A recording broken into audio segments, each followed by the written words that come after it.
trabalha muito no nosso grupo, trabalhou na edição do livro dos Francisco Braga, fez um trabalho muito gostoso. E a gente vai começar a falar que a gente está pelejando para fazer canções para a gente cantar. Eu já tenho uma. Marcos consegue.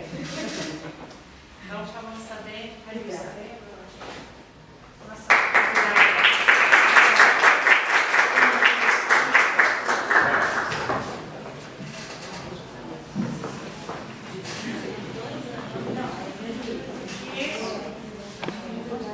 a cantora e pesquisadora Andrea Nunes.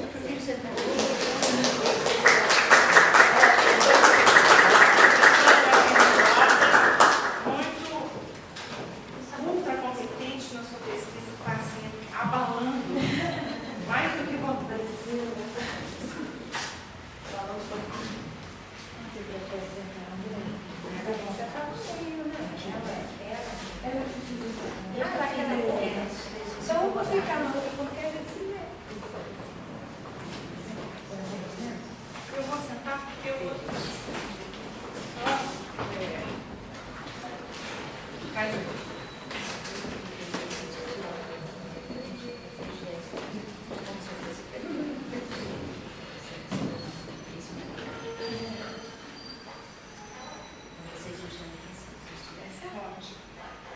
acho que eu não preciso do microfone, eu preciso.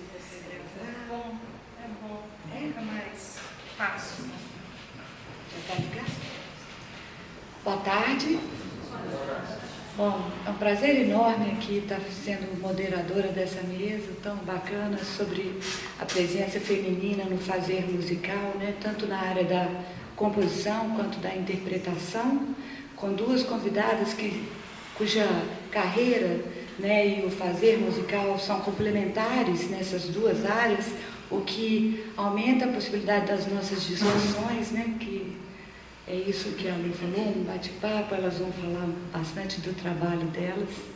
E eu vou antecipar um pouquinho, porque eu pesquisei sobre elas, eu não conhecia a Nilceia, não te conhecia pessoalmente, né? Mas também para as pessoas ampliar a possibilidade das discussões. Eu acho que a gente, depois, Andréia, na hora que... Eu acho que a gente começa com a Nilceia, depois a Andréia fala o trabalho dela. Bom, Nilceia, se eu estiver falando bobagem, você me fala, tá? Nilceia é pianista, com formação em letras, compositora, pesquisadora paranaense. Escreveu o livro Mulheres Compositoras, Elenco e Repertório, publicado em 1987, financiado na época pelo Instituto Nacional do Livro, que não existe mais, né? Neste livro, é um livro importante, eu vi várias pesquisadoras utilizam bastante o seu livro. Ela levantou cerca de 2.400 compositoras no mundo inteiro, das quais 180 brasileiras, eruditas e populares. Em 75, Nilceia trabalhou na Discoteca Pública Municipal Oneida Alvarenga, que foi idealizada por Mário de Andrade em 1935. Tinha até uma intenção muito legal de ser uma rádio-escola, né? De chegar a música para a população menos favorecida. E essa discoteca mudou muito a sede de locais. Em 82, ela foi transferida para o Centro Cultural de São Paulo, no bairro Liberdade. E foi lá, né, Nilceia, que eu entendi que você integrou como musicista uma equipe de seleção de documentos, né, que estavam passando por retombamento e também aquisição de material para a discoteca, e você ajudava as bibliotecárias, e me pareceu que ali, num depoimento seu, começaram as suas pesquisas, né, você fazendo as anotações, começaram antes, mas ali parece que foi bastante importante, né? Não é? A Nilceia criou o grupo de estudos de mulheres na música que chama Polimonia, que reúne musicistas, pesquisadoras com interesse comum pela pesquisa das mulheres na música, na composição ou na interpretação, e ainda pela questão do gênero como ferramenta de análise da representação de personagens femininas em obras musicais e pictóricas. Tem um blog, CDs gravados, com músicas para piano solo, piano violino, canto e piano, como um CD em tempo de valsa e mulheres compositoras, trabalhando ao lado de pianistas, né, como Valdilice de Carvalho, Silvia Maltese. Né? Isso foi para introduzir. Eu passo a palavra para a Nilce, que vai ter muita coisa importante para falar para a gente. Obrigada. Eu acho que faltou, onde você pesquisou, que eu sou jornalista, quer dizer, diante do Ministério do Trabalho, meu registro é de jornalista. Em 75 eu trabalhava no jornal Estado de São Paulo, foi lá que eu comecei, porque 75 foi um momento de uma repressão tão grande que começaram a aparecer muitos órgãos, às vezes bem pequenos, de imprensa alternativa. E esses órgãos nem existem mais porque era para... Eu não acho que fosse suprir uma demanda de informações, porque ele não tinha um caráter informativo, mas eram uma maneira da gente ter como se conhecer e conversar entre si, os próprios jornalistas, e com os leitores, mostrando um Brasil que estava abaixo da linha de tiro da ditadura, e não que ninguém levasse uns tirinhos por ali, que levavam. E o pessoal do jornal, eu trabalhava na revisão, antes disso eu já tinha sido editora de um suplemento em Campinas, e eu não suportei muito o trabalho assim em redação, porque é muito barulhento, eu fico muito cansada. Então eu preferi ir para a revisão. Eu gosto mais também por causa da formação em letras, que bate mais com o meu interesse. Não gosto de escrever depressa, gosto de escrever devagar, pesquisar bastante. É tudo que não tem nada a ver com redação de jornal. E ali, às vezes eu chegava mais cedo, sentava, antes do meu horário, que a mesa estava vaga, e ficava escrevendo música. Uma vez, inclusive, estava passando ali uma coisa que eu tinha transcrito de um sobrinho da Dinorá. E o pessoal ficava muito admirado e diziam, mulher não escreve música. Como mulher não escreve música? Eu interpretei como se eles estivessem dizendo que mulher não compõe. Depois eles disseram, não é isso. A gente achava muito estranho que você escrevesse música sem ter instrumento. É verdade, eu tive assim... uma vida, ela não foi infeliz, nem pobre, como as pessoas pensam, muito pelo contrário, mas foi uma vida com muitos percalços, e eu fui aprender do jeitinho, né? Se eu não tinha força, eu dava um jeito de pôr uma cunha e empurrava a pedra, depois a outra pedra ia para o outro lado, e por aí vai. Eu nasci numa frente pioneira, o lugar hoje se chama Norte Pioneiro, norte do Paraná. A Celina ali é de lá também, só que era de uma geração posterior, já não pegou aquele período tão duro que foi, em que as casas estavam começando a ser construídas, a cidade estava toda projetada, mas as casas ainda estavam sendo construídas. O meu álbum de retratos de quando era pequena mostra isso, né? Eu com 1 ano tenho só a nossa casa, com 2 já tem mais 2 ou 3 casas, e por aí vai. Aquelas casas de madeira. E... quando eu tinha uns 4, 5 anos, eu comecei a estudar piano com uma senhora que morava uma casa depois da nossa, e eu porque queria estudar piano, e como eu já estou com 4 anos e ainda não fui aprender piano, que é o que eu quero. Muitos anos depois, uma filha minha virou para o pai e disse assim, pai, eu estou com 3 anos e ainda não viajei de nave espacial. Quer dizer, sabe, as gerações vão ficando cada vez mais ambiciosas. Mas aí, ali, nesse mesmo período, antes ainda de estudar piano, meus tios, eu sou de uma família que todo mundo gosta muito de poesia. Meus tios, enquanto eu aprendia a falar, me ensinaram a dizer poemas. Eu aprendi a falar dizendo poemas. Então, essa é a minha ligação a letra, o curso de letras, com os textos dos poemas. Um pouco mais tarde ainda me ensinaram a escrever na máquina de escrever, experiência que agora estão tentando com o computador. E tem gente que diz que não. Não, isso funciona muito bem, sim, eu acho, pelo menos comigo funcionou. Nunca mais eu larguei os tecladinhos lá. Mas minha família, acho que talvez porque eu era a única criança, prestava muita atenção.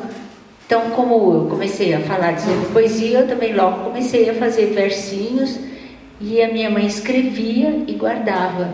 Acho que eu tenho ainda lá em casa, dentro do livro de quando eu era pequena. E isso foi um caminho para mim. Mesmo a minha primeira aula de piano, o professor ensinou esse é o dó, esse é o ré, esse é o mi, pá, e o sol. Em vez de ficar xeretando no piano dela, que seria porque não tinha ainda em casa, eu fui para casa, peguei o caderno, reordenei as notas e levei para ela no dia seguinte ou na outra aula, não sei, dizendo, olha, essa é uma música que eu fiz, chama-se O Passarinho. E ela ficou muito admirada, ela não sabia lidar com isso. Hoje eu já percebi que as crianças compõem muito, mas o problema está nos adultos que não sabem lidar com isso. A minha neta com 4 anos também fazia música, improvisava. Meus filhos faziam, não são só eles. A Joci de Carvalho, que é a nossa coestaduana, ela também ficava compondo no piano. E aí os pais a mandaram para estudar com um professor muito enérgico, acho que era o Clias, eu não tenho certeza, mas um professor assim de porte. E ele proibiu que ela continuasse compondo, que era a mentalidade da época. Agora as pessoas aceitam mais a própria criatividade. Alguns aceitam, não é todo mundo não. Bom, depois eu estudei um pouquinho em Cambé, onde eu nasci, e os professores não tinham muita formação. Mesmo esta primeira professora, ela relutou em dar aula porque ela disse que ela não tinha muita formação. Mas muitos anos mais tarde eu escrevi um texto sobre ela que está no meu blog, Escrevo Logo Existo. É um texto muito triste e comovente, mas é verdade o que eu estou contando ali. Se eu interessar alguém, eu acho que eu dei o cartão para quase todo mundo, leiam, tá? Isso mostra bem aquela natureza maravilhosa que ela tinha. Depois de um certo tempo, quando eu tinha 5 anos, né, não é tanto tempo assim, aí meu pai abriu uma loja, porque ali era um lugar novo, que não tinha loja de nada, você tinha que viajar para comprar as coisas. E começou a vender aparelhagem de som, tanto que se chamava Casa dos Rádios. Mais tarde ele vendeu vitrolas e material elétrico em geral. Teve um período em que tínhamos instrumentos, coisa que eu estava contando, não sei para quem hoje, que eu ficava mexendo nos instrumentos e nas partituras, ia procurando sons, etc. E eu fiz esse caminho. Depois nós mudamos para Campinas, eu me formei em piano, muito admirada até hoje dela ter me aceitado, a professora, que era uma professora também muito enérgica, como o Clias, ter me aceitado no 8º ano, porque eu, pessoalmente, acho que eu não tinha formação técnica para isso. Mas ela foi muito generosa e me ensinou muito da técnica que eu utilizo até hoje, e o restante eu tirei da minha cabeça mesmo. Mas eu fiz esforço para não perder a capacidade de tirar de ouvido, de improvisar, que são coisas que eram muito mal vistas quando eu me formei. Eu tinha 18 anos, 17, 18, mas que agora já estão sendo reconhecidas. Se você for fazer um teste para uma faculdade de composição e regência, você tem que saber escrever partitura, ter uma percepção muito aguda, né, para poder ouvir os sons e saber que intervalos são. De forma que foi esse meu caminho. Como eu cheguei no jornalismo? Eu comecei a achar, tinha professor de música demais lá em Campinas, né? Até hoje deve ter. E que eu não ia ter paciência de ficar dando aula e muito menos de ficar estudando para tocar. Não tenho paciência para estudar as peças clássicas como um bom pianista tem que estudar. Então eu procurei alguma coisa para fazer fora de casa e consegui trabalhar como jornalista, que foi onde, com 23 anos, eu daí fui ser a chefe da redação do Suplemento Feminino. Não gostei muito da experiência por causa do ruído, conforme eu já falei. Fui para São Paulo, fui trabalhar na redação da Avon Cosméticos, fazendo aqueles catálogos de venda de... Criei um slogan para uma... como é que eles chamam? Só o cheiro chama-se... Esqueci o nome, mas enfim... Esta fragrância, porque daí ela tem diversas versões, colônia, etc. Criei o slogan para essa colônia que ficou 25 anos no catálogo. Depois eles tiraram todos os slogans. Hoje não tem mais. De lá eu saí, eu trabalhei um pouco na Abril, fiz muitos freelancers, depois eu resolvi fazer a faculdade de música. Era uma faculdade perto de casa, mas não tinha muita qualidade. O nosso professor de composição era maravilhoso, mas era uma faculdade que aceitava as pessoas sem muita formação. Então a aula não caminhava, porque o professor te dava os exercícios e os alunos, a maioria não conseguia fazer. Algumas pessoas que hoje são conhecidas, como o Guilherme Arantes, ele era também da minha turma, e o Eduardo Gudim também. Nós todos deixamos ao mesmo tempo. O Guilherme eu não encontrei nunca mais, mas o Gudim eu encontrei, ele falou, você acabou o curso? Não, eu deixei. Eu também deixei. Então, nós saímos ao mesmo tempo e não sabíamos. Aí eu fui trabalhar no Estadão, trabalhava num período da tarde para a noite e durante o dia dava aulas em São Paulo, mais de música popular. Lá é que uma moça que por acaso também nasceu em Londrina, eu na verdade sou londrinense. Quando eu nasci, a cidade que hoje se chama Cambé era um distrito de Londrina, né? Mas eu sou registrada como se fosse nascida em Cambé. E essa moça de Londrina criou um jornal chamado Brasil Mulher, que foi um jornal importante, porque a partir de 75, como alguém já mencionou hoje, houve uma revalorização internacional da questão da mulher. E ela se chamava, acho que Joana de Paula. Eu confundo um pouquinho com uma dançarina aí da televisão, o nome dela, desculpa, mas eu acho que é Joana de Paula, não tenho certeza. E esse jornal é muito bem visto, é considerado muito bom. Então eu resolvi fazer um apanhado, me convidaram, eu resolvi fazer um apanhado do que eu sabia. Um amigo que também é músico, jornalista, me emprestou os dicionários, umas coisas, uns livros, porque o meu material estava em Campinas. Eu escrevi o primeiro texto que foi publicado nesse jornal Brasil Mulher, e eu coloquei no meu blog Mulheres Compositoras, quando fez 40 anos que ele foi publicado, no mesmo dia, que foi agora em 15, né? 1900, não, esse é em 16, isso aí foi publicado em 16. Em 77 nasceu minha primeira filha, e o Estadão, que era a uma quadra do apartamento que eu fui morar, justamente por ser perto, ele mudou para o bairro do Limão. E a gente não tinha ainda